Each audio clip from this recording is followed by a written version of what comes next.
Start all the way over. Which can lead to pettiness. Pettiness is rampant in our society today. It's just disgusting. You can't say anything without somebody, oh my goodness, did you hear what they said? They're so wrong about everything. Have you ever experienced that? I mean, people get their feelings hurt over any little tiny thing nowadays. You can't say Merry Christmas or Happy Holidays without somebody getting bent out of joint, and they make it so big. Well, what does the Bible tell us? Yes. In the Bible, in Titus, we're warned to avoid foolish controversies and genealogies and arguments and quarrels about the law, because these are unprofitable and useless. In other words, avoid petty arguments. In 2 Timothy, Paul instructs Timothy to keep reminding God's people of these things. Warn them before God against quarreling about words. It is of no value and only ruins those who listen. And we're also told in Proverbs has a lot of really good things to tell us. A man who lacks judgment derides his neighbor, but a man of understanding holds his tongue. Our tongue gets us in all kinds of trouble, doesn't it? Yeah. And in James has so much good to say about everything. We are told, my dear brothers, take note of this. Everyone should be quick to listen, slow to speak, and slow to become angry. For man's anger does not bring about the righteous life that God desires. Pettiness leads to anger, doesn't it? You get mad at what somebody says. And the scripture today that goes with this lesson, you're probably going to wonder why it does, and I did too. It comes from Luke 6:32 through 36. If you love those who love you, what credit is that to you? Even sinners love those who love them. And if you do good to those who are good to you, what credit is that to you? Even sinners do that. And if you lend to those from whom you expect repayment, what credit is that to you? Even sinners lend to sinners, expecting to be repaid in full. But love your enemies, do good to them, and lend to them without expecting to get anything back. Then your reward will be great, and you will be sons of the Most High, because He is kind to the ungrateful and wicked. Be merciful just as your Father is merciful. So what is He really telling us here? He's basically saying, Jesus is, that life's too short for hatred and vengeance,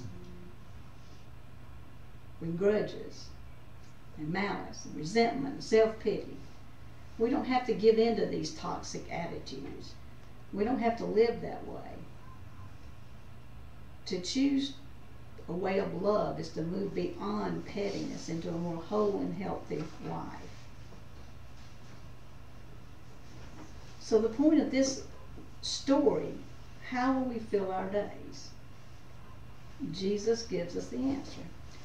He says to spend our days imitating the gracious, loving, merciful, healing Spirit of God. In other words, life is too short to indulge in self-pity, littleness, trivial matters, quarreling. It's too short for resentment and jealousies. It's too short for anything besides love.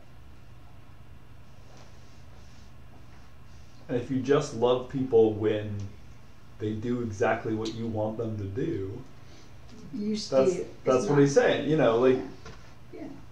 Big whoop. I mean, you know, you have to love people when they don't always put the dishes away or whatever it is. You know,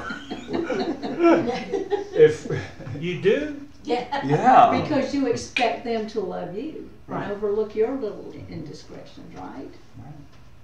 Unless you're perfect. That's right. And I don't much think any of us are perfect. None of We're us. maybe close, but I don't think we're Right. perfect. None of He us. is, yeah, that's right. He's got a badge to prove. Yeah.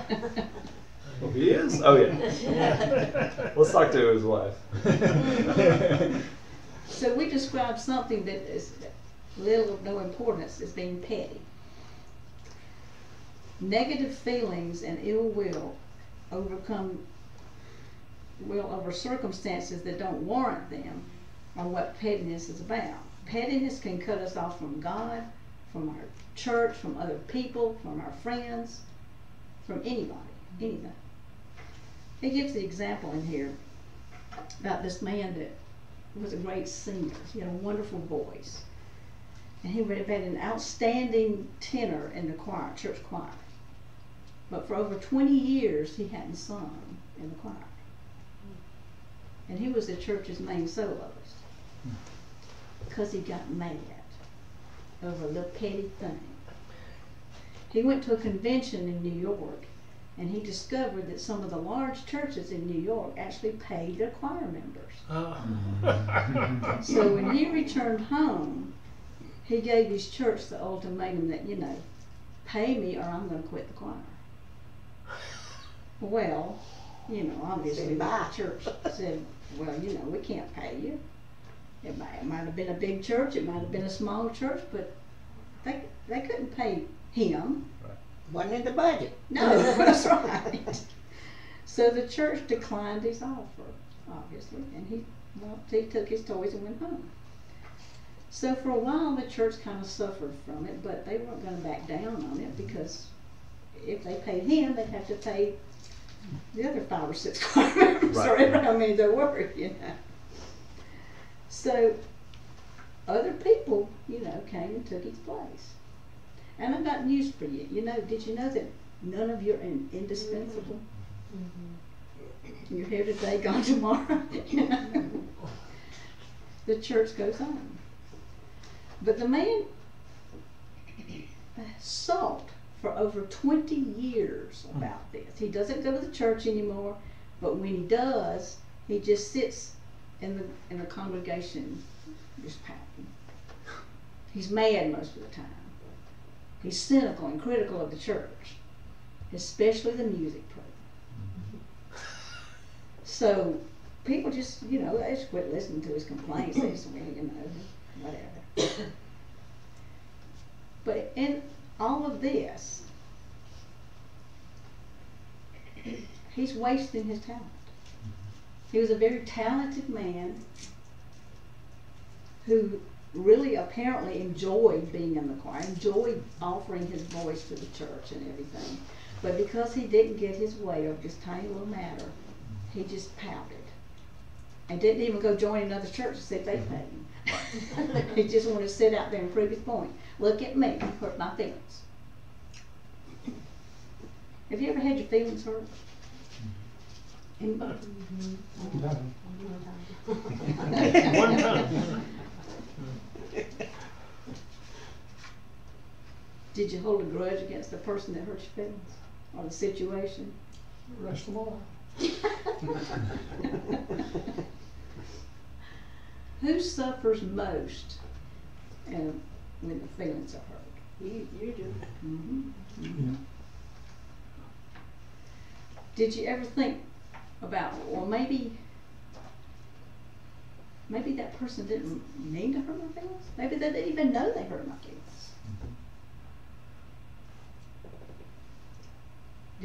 Did you try to make amends? No, because they did it. They hurt my feelings. So did you just sit there and pout? We all get our feelings hurt at times. And okay, you can go home and pout for a while, but get over it, people. It's part of life, right? That's part of pettiness. We get upset over little things. We teach our children to get over stuff like that. But apparently, as we grow older, We never give it up, do we? We act like children. And I swear to goodness, everybody in this country, in this world lately seems to be pouting over something. Any little tiny thing that somebody says or does, that's an affront against me. So we get out and we get on Twitter or Facebook or whatever those other things are and cause a ruckus, don't we? But you're still not solving the problem. You're only adding to it, right? So when you get your little feelings hurt, what should you do? What's your solution? Hardest thing you can do is to pray for that person. Or to talk to the person. Yeah. Yeah. Yeah. Restore those relationships. I'm not gonna pray for them. Because every single little thing you have ever done in your life from the time you're a toddler, when you run for office, they're going to find it out, aren't they? Whether you made amends or whether you just write people off. You might have been in a band. Yeah, that's right. Yeah. I very often say, well, it's their loss. Yeah, yeah. When I was in elementary school, well, we only had elementary school, junior high, and senior high. We didn't have middle school, but I walked to and from school with my best friend who lived down the street. And it was only a mile down Lawrence Road, which was not as big as it is now. It was about 2 lanes. There was a time when Lawrence Road was 2 lanes. And we would walk to school every day. What school? Laurel Elementary. It's where Burlington used to be. But we would talk and chatter and everything, and our biggest entertainment was kicking a rock all the way to and from school. But one day we got mad at each other. And to this day, I don't know what in the world, she can't remember it either. But we got mad about something. So all the way to and from school, we just didn't even kick a rock. But you know, had we gone on that way, we still wouldn't be friends anymore, you know. But I don't know which one of us finally broke the ice, but we ended up laughing about it. And that, you know, what, I don't know, 50 plus years later, we're still very good friends, even though she lives in California. But if we let little things like that come between us, in any relationship, you're giving up a treasure. So we have to learn to acknowledge our part in it, you know. Because, like Kathy said, we're the ones who suffer. Especially if the other person doesn't know that you're mad at them, Right. or what they did, you know. I don't think anybody sets out to hurt somebody's feelings. I hope. Sometimes you just step in it without realizing it, you know. Another part of pettiness, it can lead to bitterness, which we talked about in one of our other earlier lessons of giving up bitterness, and ill will that can contaminate your soul. He tells the story of this couple who became upset with their church over some decision that the church had made about something or other. Well, they became very bitter and hostile. That's all they could talk about. At every meal they complained about the church. All evening they complained about the church. They wrote angry letters to the church. They looked constantly for things to say against the church. They even made speeches blasting the church. And they had children. I assume they were small children who witnessed this every day for 5 years. 5 years. And the children saw this, they heard this, they watched it, and they took it all in. So finally, the couple got over their mad and crawled back to the church. But they ran into something they hadn't counted on. Their children didn't want to do anything to do with the church now. And the couple couldn't understand why. Why would you come to church with us? Well, for 5 years, all these kids had learned and heard was how awful the church was because of one decision that was made in this church. Now, I don't know whether this was it said that a decision was made by the administrative board, which is like our session here, but it's the Methodist Church. But they had taught their children to hate the church and its people.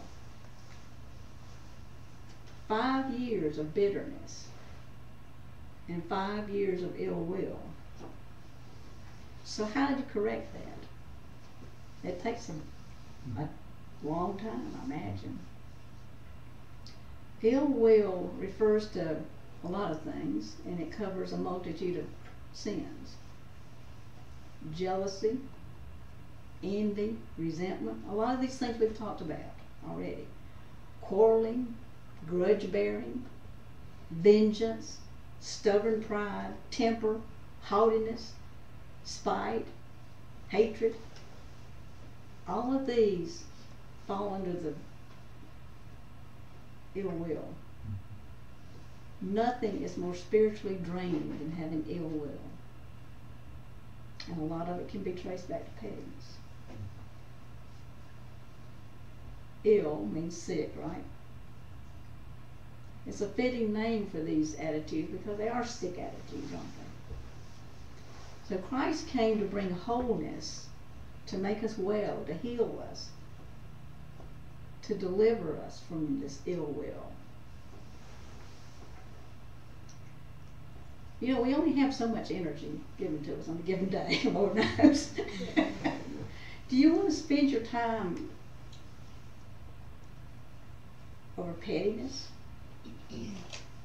Or you want to spend your time using this energy to tear down things that really hatred and bad things? Did you ever think about, you know, in a boomerang, when you throw it, it comes back to you, supposedly. Hits you in the head, yes. But ill will, if you send out ill will comes back to you. Same thing with goodwill. If you give out love and goodwill, it comes back to bless you. But if you give out hate and ill will, it comes back to haunt you. So life is too short to use it in ways that not only hurts others, but you yourself.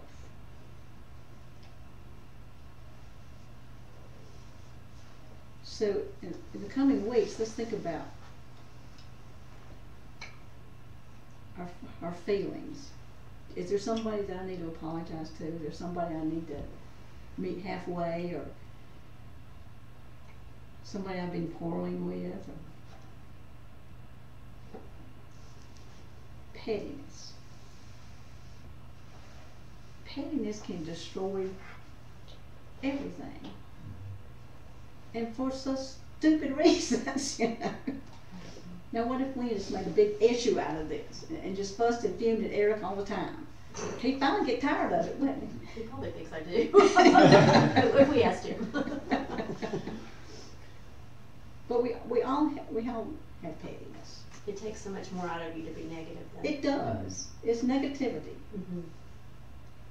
It's like seeing the glass half full or half empty.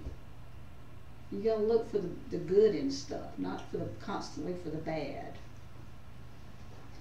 There's another, this is Randy Kowalski's book again. I found it. It's really, really good thing. A Blueprint for Misery. So if y'all want to be miserable, listen real closely. He says, Jim Jackson, my friend at Chapelwood in Houston, shared this with me. It's called A Blueprint for Misery. Dwell on your troubles and focus upon the misery of life. Repeat often, poor me, nobody understands my troubles. Develop hypersensitivity. Constantly look for slights. Get upset when people don't include you or invite you. Nurture the grievances in your heart. Don't forgive and carry grudges.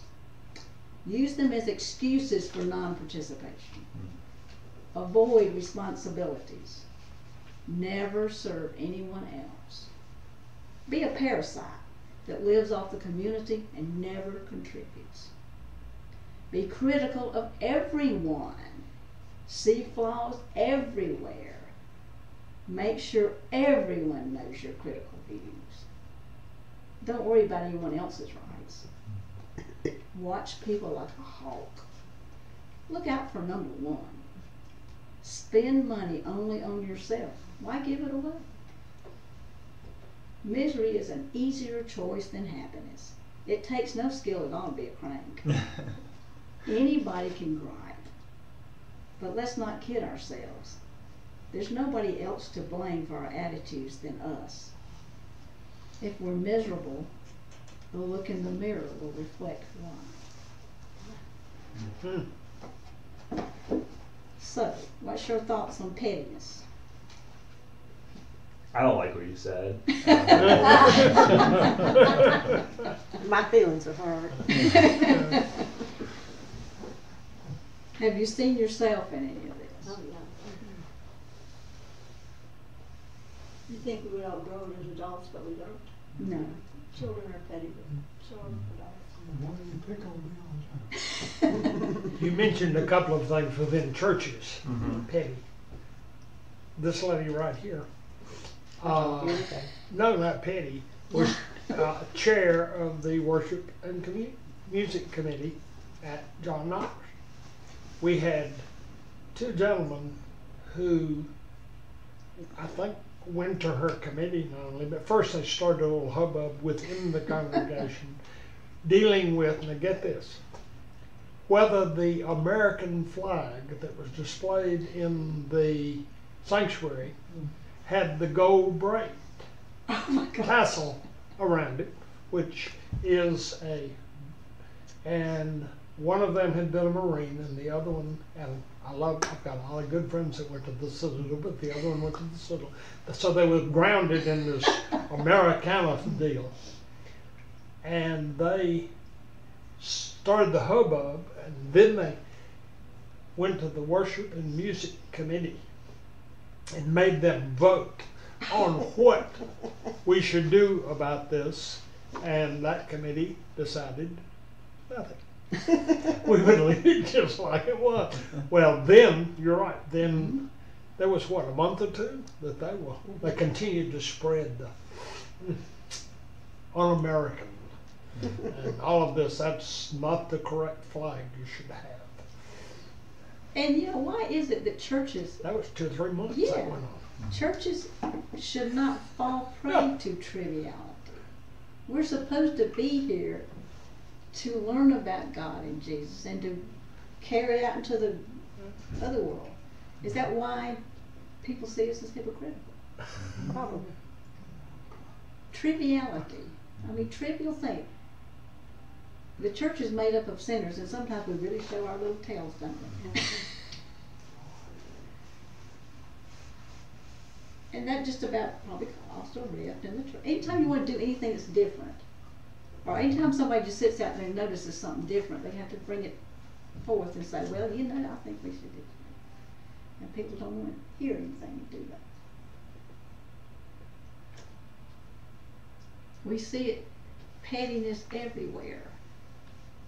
From the church, to deciding paint colors, to nitpicking our spouses, or I won't tell any of our stories. Oh, come on. Tell it like it is, sister. Tell it like it is. John, you're just sitting there minding your own business. No, you notice he always comes in and goes and sits in the corner. At least she doesn't make you face your chair. Yeah. Did you Look. squeeze the toothpaste in the middle instead of rolling it out? Separate bathrooms. It was either that or running with scissors. That's how they come to have two bathrooms. So they Yeah. can have toothpaste. Toothpaste doesn't matter. I don't care what you do. We've all played little minor irritants. And those little minor irritants are like a little grain of sand that can get bigger and irritate more and more and more and more and more until we do something about it. Snowball rolling down the hill. Yeah, right. That little grain of sand is not making a pearl. Yeah, right. That's right. It's not. It's making a thorn or Yeah. something. But your little tiny grievances that really don't, if you stop and look at them, does that really change the course of anything? No. It's just something that irritated you that day. Is it worth breaking a friendship, a marriage, losing your job? Yeah. I mean, at work, we would have some people that at any tiny little grievance that hurt them, they go running to HR, and I'm thinking, really, people, do you not realize you're probably hurting yourself by every single little slight going over? You're gonna get a reputation. You gotta fight the big battles, not the tiny ones. Things that matter. Any more questions? Next week we're going to tell how to get rid of some of these bad habits. Which was actually this week's lesson, but I thought it should be the end of it. By the way, there's 2 more weeks of this. Yeah. So, well, this week, let's practice being generous and giving and overlooking faults and slights, and avoid hurting other people's feelings, if you're aware of it. So let's make a positive change in how we look at and treat other people. Focus on love and not pettiness. So let us pray. Dear God, thank you for showing us that pettiness is not an answer for a healthy and wholesome life. Thank you for showing us a better way to live. Help us to be big rather than small, generous rather than stingy. May we strive to prevent hurt feelings in others and learn to share your love with all who are